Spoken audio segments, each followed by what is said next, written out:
in life's journey. Take Jesus as your daily guide.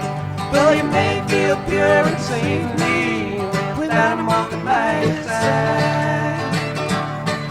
And when you come to make the crossing at the ending of this pilgrim's way, if you ever will need your Savior, you'll surely need him on that day.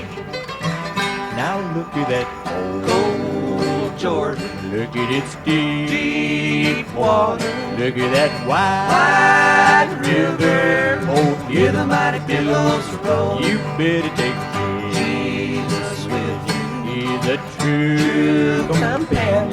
Oh, I'm sure without him she never will make it home.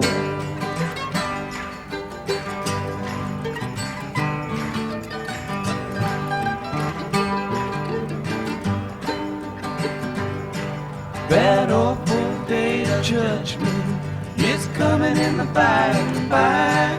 We'll see our Lord descending in glory from on high. And the wings keep in touch with Jesus at the ending of the pilgrim's way. If you never meet your Savior, you'll surely meet him on that day. Now look at that Old Jordan, look at its deep, deep water, look at that wide river. Hear the mighty billows roll. You better take Jesus with you, He's a true true companion. Oh, I'm sure Sure without him that you never will make it home. Now What you gonna do? Oh, What you gonna say? Oh, How you gonna feel when you come to the end of the way?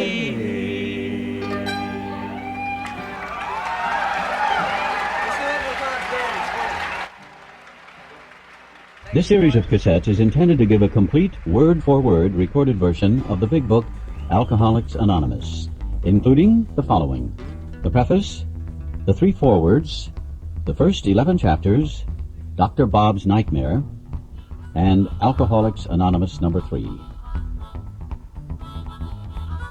Preface.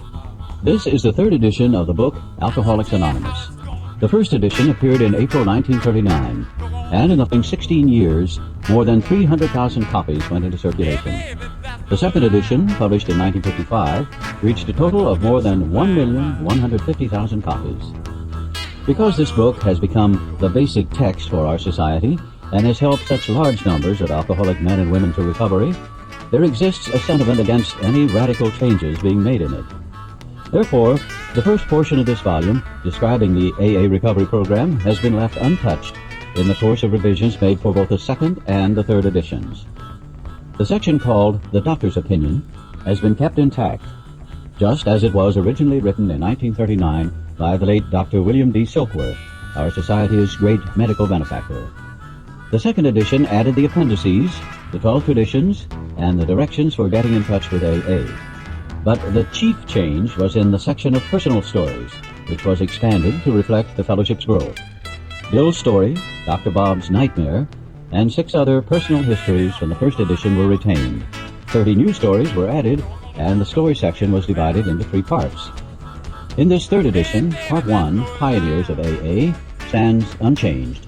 9 of the stories in Part 2, They Stopped in Time, are carried over from the second edition. 8 new stories have been added. In Part 3, They Lost Nearly All, 8 stories have been retained, 5 are new.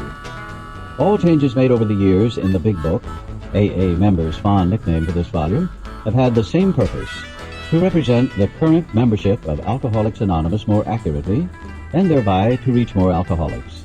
If you have a drinking problem, we hope that you may pause in reading one of the 44 personal stories and think, yes, that happened to me. Or more important, yes, I've felt like that. Or most important, yes, I believe this program can work for me too. Forward to first edition.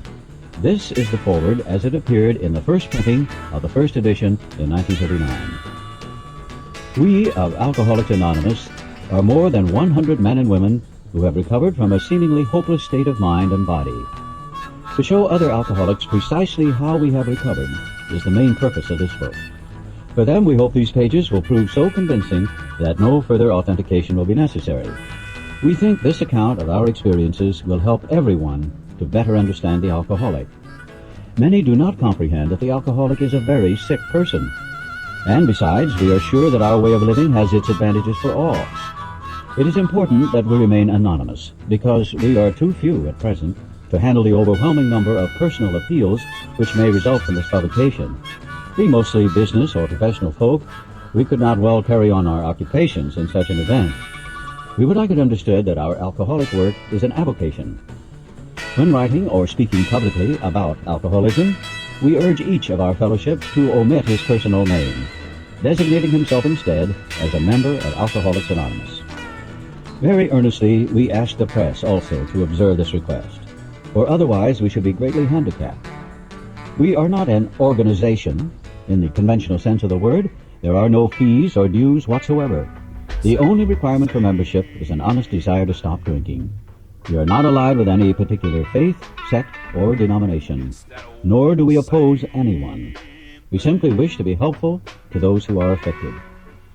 We should be interested to hear from those who are getting results from this book, particularly from those who have commenced work with other alcoholics. We should like to be helpful to such cases. Inquiry by scientific, medical, and religious societies will be welcome. Alcoholics Anonymous. Forward to second edition. Figures given in this forward describe the fellowship as it was in 1955. Since the original forward to this book was written in 1939, a wholesale miracle has taken place. Our earliest printing voiced the hope that every alcoholic who journeys will find the fellowship of Alcoholics Anonymous at his destination. Already, continues the early text, 2s and 3s and 5s of us have sprung up in other communities. 16 years have elapsed between our first printing of this book and the presentation in 1955 of our second edition. In brief space, Alcoholics Anonymous has mushroomed into nearly 6,000 groups, whose membership is far above 150,000 recovered alcoholics. Groups are to be found at each of the United States and all the provinces of Canada. AA has flourishing communities in the British Isles, the Scandinavian countries, South Africa, South America, Mexico, Alaska, Australia, and Hawaii. All told, promising beginnings have been made in some 50 foreign countries and U.S. possessions. Some are just now taking shape in Asia. Many of our friends encourage us by saying that this is but a beginning, only the augury of a much larger future ahead. The spark that was to flare into the first AA group was struck at Akron, Ohio in June 1935, during a talk between a New York stockbroker and an Akron physician. 6 months earlier, the broker had been relieved of his drink obsession by a sudden spiritual experience, following a meeting with an alcoholic friend who had been in contact with the Oxford groups of that group.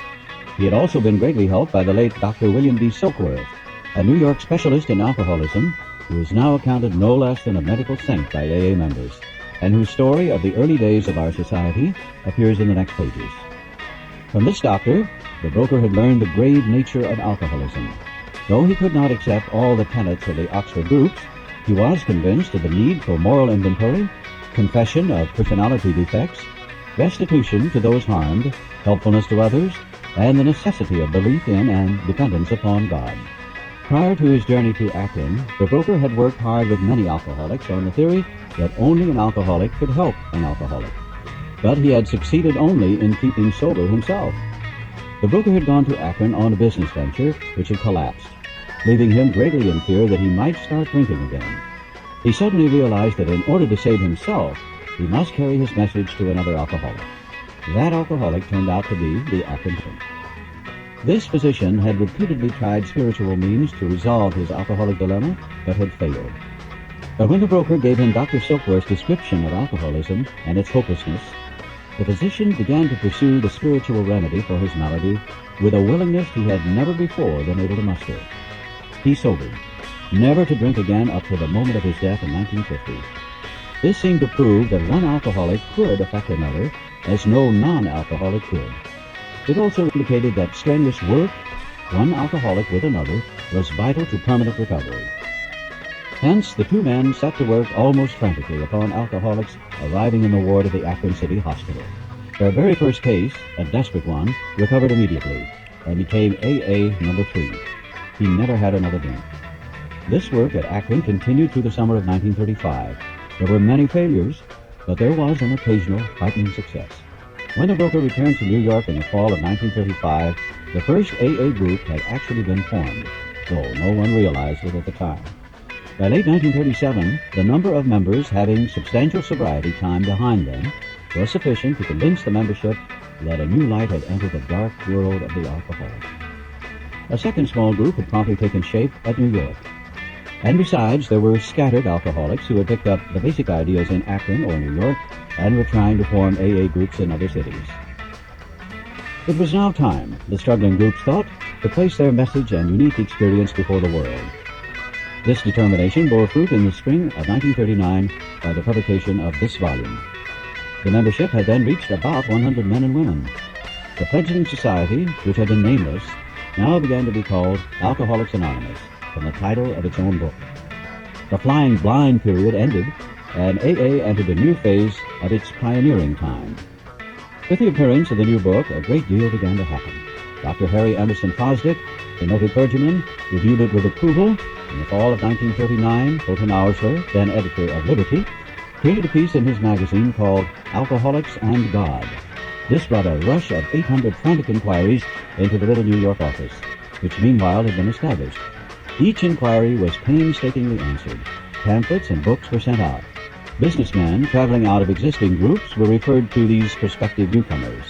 New groups started up, and it was found to the astonishment of everyone that AA's message could be transmitted in the mail as well as by word of mouth. By the end of 1939, it was estimated that 800 alcoholics were on their way to recovery.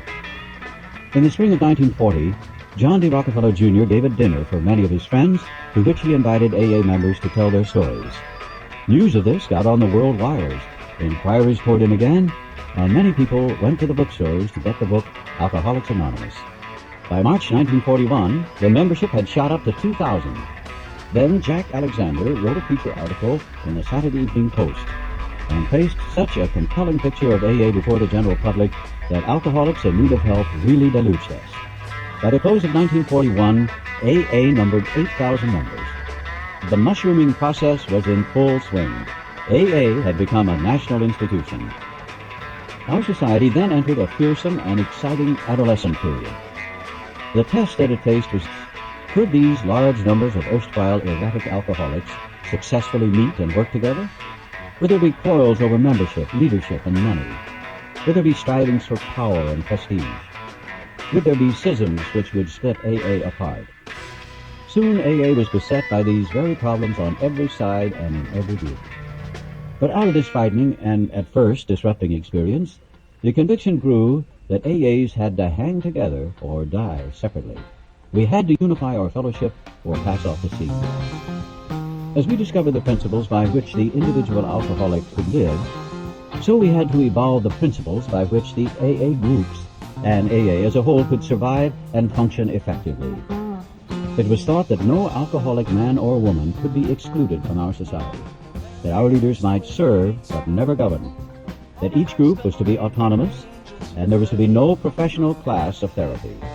There would be no fees or dues. Our expenses were to be met by our own voluntary contributions. There was to be the least possible organization, even in our service centers. Our public relations were to be based upon attraction rather than promotion. It was decided that all members ought to be anonymous at the level of press, radio, TV, and films. And in no circumstances should we give endorsements, make alliances, or enter public controversies. This was the substance of AA's 12 traditions, which are stated in full on page 564 of this book.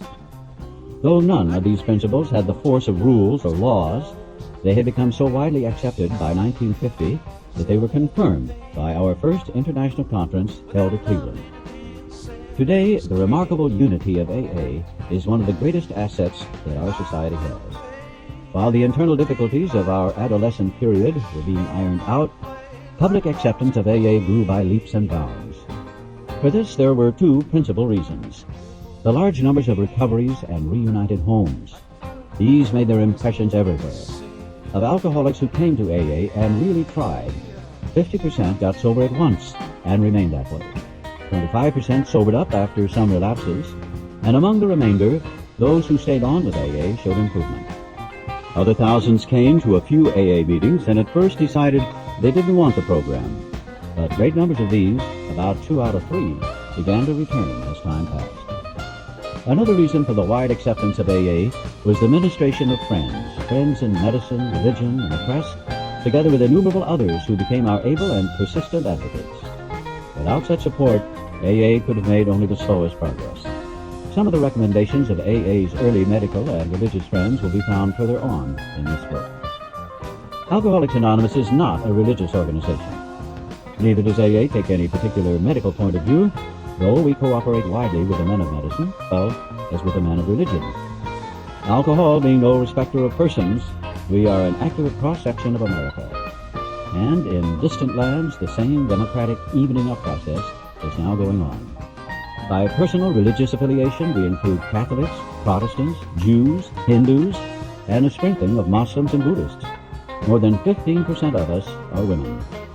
At present, our membership is increasing at the rate of about 7% a year. So far, upon the total problem of several million actual and potential alcoholics in the world, we have made only a scratch. In all probability, we shall never be able to touch more than a fair fraction of the alcohol problem and all of its ramifications. Upon therapy for the alcoholic himself, we surely have no monopoly.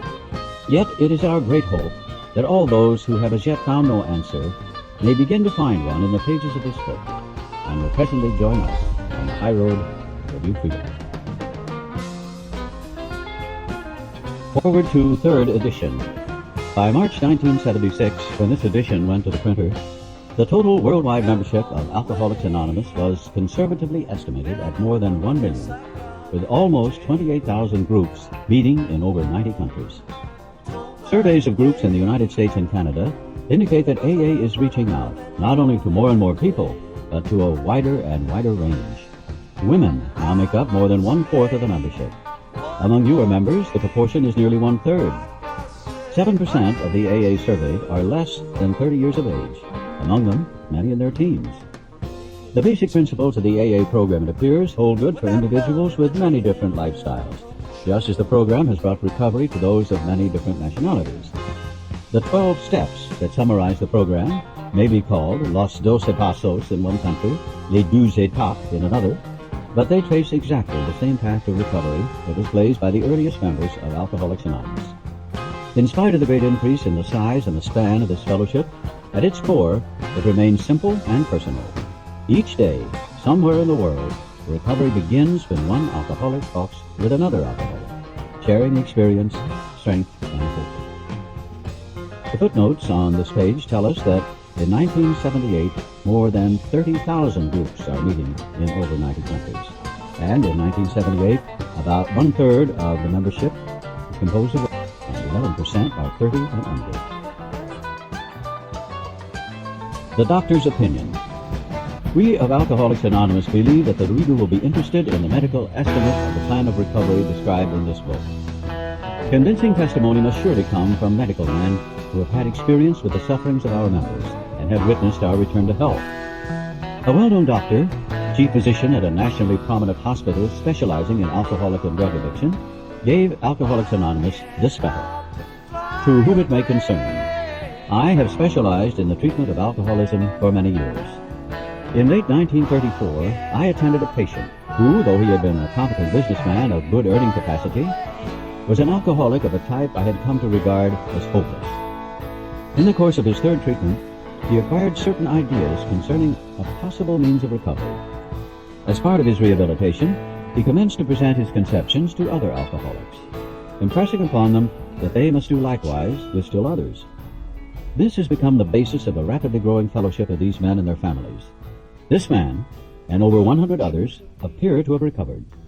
I personally know scores of cases who were of the type with whom other methods had failed completely. These facts appear to be of extreme medical importance. Because of the extraordinary possibilities of rapid growth inherent in this group, they may mark a new epoch in the annals of alcoholism. These men may well have a remedy for thousands of such situations. you may rely absolutely on anything they say about themselves. Very truly yours, William D. Silkworth, M.D.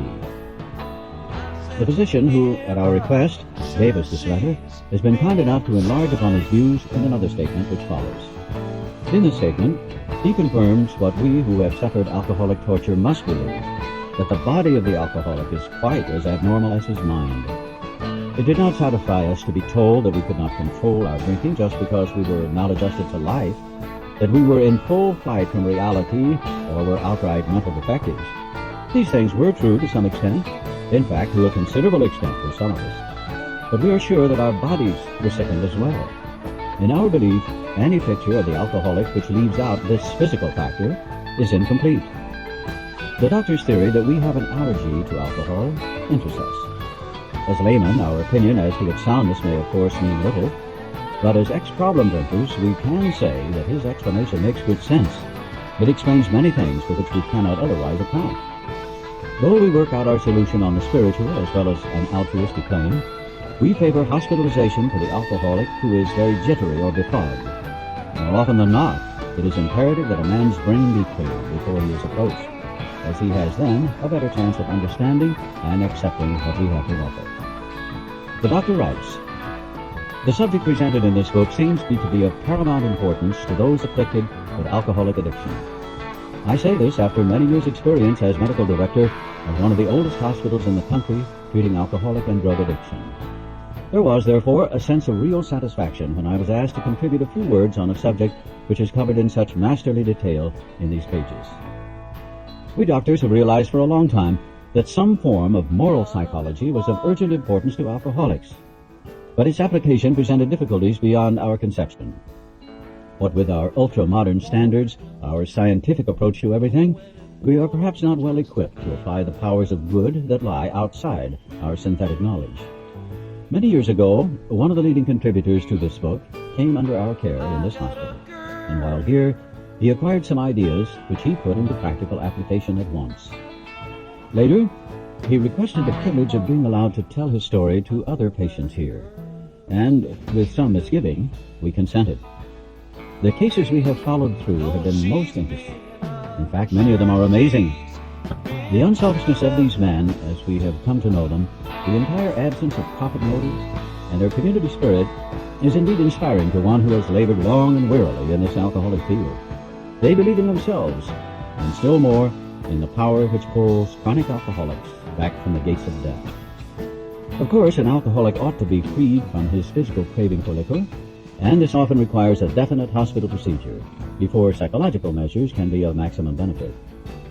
We believe, and so suggested a few years ago, that the action of alcohol on these chronic alcoholics is a manifestation of an allergy, that the phenomenon of craving is limited to this class, and never occurs in the average temperate drinker. These allergic types can never safely use alcohol in any form at all, and once having formed the habit and found they cannot break it, once having lost their self-confidence, their reliance upon things human, their problems pile up on them and become astonishingly difficult to solve. Frothy emotional appeal seldom suffices. The message which can interest and hold these alcoholic people must have depth and weight. In nearly all cases, their ideals must be grounded in a power greater than themselves if they are to recreate their lives. If any feel that, as psychiatrists directing a hospital for alcoholics, we appear somewhat sentimental, let them stand with us a while on the firing line. See the tragedies, the despairing wives, the little children. Let the solving of these problems become a part of their daily work, and even of their sleeping moments, and the most cynical will not wonder that we have accepted and encouraged this movement. We feel after many years of experience that we have found nothing which has contributed more to the rehabilitation of these men than the altruistic movement now growing up among them. Men and women drink essentially because they like the effect produced by alcohol. The sensation is so elusive that while they admit it is injurious, they cannot after a time differentiate the true from the false. To them, their alcoholic life seems the only normal one. They are restless, irritable, and discontented unless they can again experience the sense of ease and comfort which comes at once by taking a few drinks which they see others taking with impunity. After they have succumbed to the desire again, as so many do, and the phenomenon of craving develops, They pass through the well-known stages of a spree, emerging remorseful with a firm resolution not to drink again. This is repeated over and over, and unless this person can experience an entire psychic change, there is very little hope of his recovery. On the other hand, and strange as this may seem to those who do not understand, once a psychic change has occurred, the very same person who seemed doomed, who had so many problems he despaired of ever solving them, suddenly finds himself easily able to control his desire for alcohol, the only effort necessary being that required to follow a few simple rules. Men have cried out to me in sincere and despairing appeal, "Doctor, I cannot go on like this. I have everything to live for. I must stop. But I cannot. You must help me." Faced with this problem, if the doctor is honest with himself, he must sometimes feel his own inadequacy. Although he gives all that is in him, it often is not enough. One feels that something more than human power is needed to produce the essential psychic change. Though the aggregate of recoveries resulting from psychic effort is considerable, we physicians must admit we have made little impression upon the problem as a whole. Many types do not respond to the ordinary psychological approach. I do not hold with those who believe that alcoholism is entirely a problem of mental control. I have had many men who had, for example, worked a period of months on some problem or business deal which was to be settled on a certain date favorably to them. They took a drink a day or so prior to that date, and then the phenomenon of craving at once became paramount to all other interests, so that the important appointment was not met. These men were not drinking to escape, they were drinking to overcome a craving beyond their mental control. There are many situations which arise out of the phenomenon of craving which cause men to make the supreme sacrifice rather than continue to fight. The classification of alcoholics seems most difficult and in much detail is outside the scope of this book. There are, of course, the psychopaths who are emotionally unstable. We're all familiar with this type. They are always going on the wagon for keeps. They are over-remorseful and make many resolutions but never a decision. There's the type of man who's unwilling to admit that he cannot take a drink. He plans various ways of drinking. He changes his brand or his environment. There's a type who always believes that after being entirely free from alcohol for a period of time, he can take a drink without danger. There's the manic-depressive type, who is perhaps the least understood by his friends, and about whom a whole chapter could be written. Then there are types entirely normal in every respect except in the effect alcohol has upon them. They are often able, intelligent, friendly people. All these and many others have one symptom in common. They cannot start drinking without developing the phenomenon of craving. This phenomenon, as we have suggested, may be the manifestation of an allergy which differentiates these people and sets them apart as a distinct entity. It has never been, by any treatment with which we are familiar, permanently eradicated. The only relief we have to suggest is entire abstinence. This immediately precipitates us into a seething cauldron of debate. Much has been written, pro and con, but among physicians the general opinion seems to be that most chronic alcoholics are doomed. What is the solution? Perhaps I can best answer this by relating one of my experiences. About 1 year prior to this experience, a man was brought in to be treated for chronic alcoholism. He had but partially recovered from a gastric hemorrhage and seemed to be a case of pathological mental deterioration. He had lost everything worthwhile in life and was only living, one might say, to drink. He frankly admitted and believed that for him there was no hope. Following the elimination of alcohol, there was found to be no permanent brain injury. He accepted the plan outlined in this book. 1 year later, he called to see me, and I experienced a very strange sensation. I knew the man by name and partly recognized his features, but there all resemblance ended. From a trembling, despairing, nervous wreck had emerged a man brimming over with self-reliance and contentment. I talked with him for some time, but was not able to bring myself to feel that I had known him before. To me, he was a stranger, and so he left me. A long time has passed with no return to alcohol. When I need a mental uplift, I often think of another case brought in by a physician prominent in New York. The patient had made his own diagnosis and decided his situation hopeless, had hidden in a deserted barn, determined to die. He was rescued by a searching party, and in desperate condition brought to me. Following his physical rehabilitation, he had a talk with me in which he frankly stated he thought the treatment a waste of effort, unless I could assure him, which no one ever had, that in the future he would have the willpower to resist the impulse to drink. His alcoholic problem was so complex and his depression so great that we felt his only hope would be through what we then called moral psychology. And we doubted if even that would have any effect. However, he did become sold on the ideas contained in this book. He has not had a drink for a great many years. I see him now and then, and he's as fine a specimen of manhood as anyone could wish to meet. I earnestly advise every alcoholic to read this book through, and though perhaps he came to scoff, he may remain to pray. William D. Silkworth, M.D.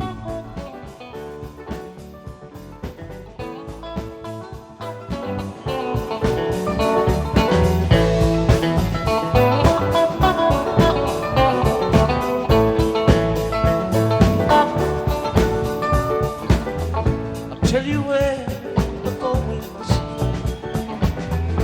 Franklin's Tower, the haze of bell. They can ring, turn night to day. Can ring like fire when you lose your way. All the way to do, all the way to do, all the way to do. All the way to do.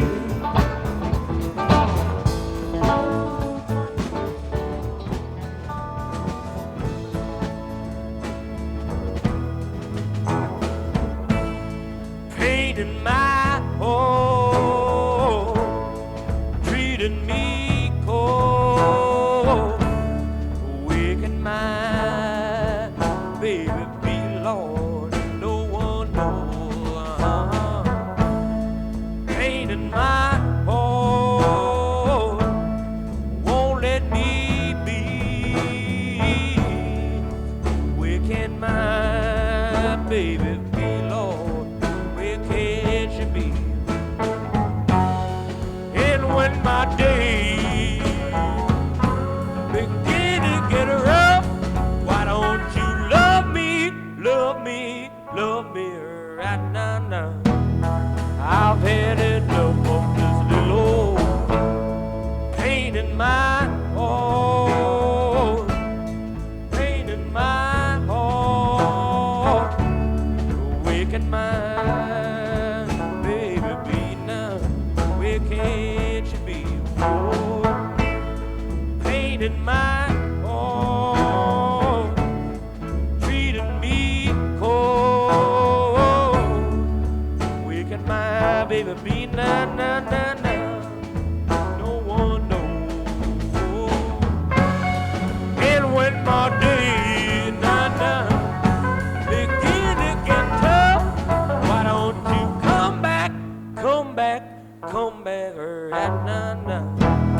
I've had enough of this little old pain in my heart, pain in my heart. All I know, I got a little pain in my heart. Won't somebody please, won't somebody please help me stop this pain?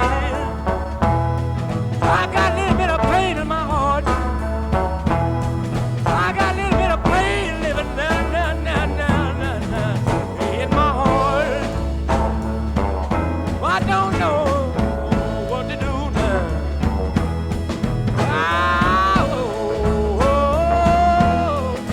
I got some pain in my heart. Won't somebody please, please help me? Come on and help me right now, now, now. All I need is just a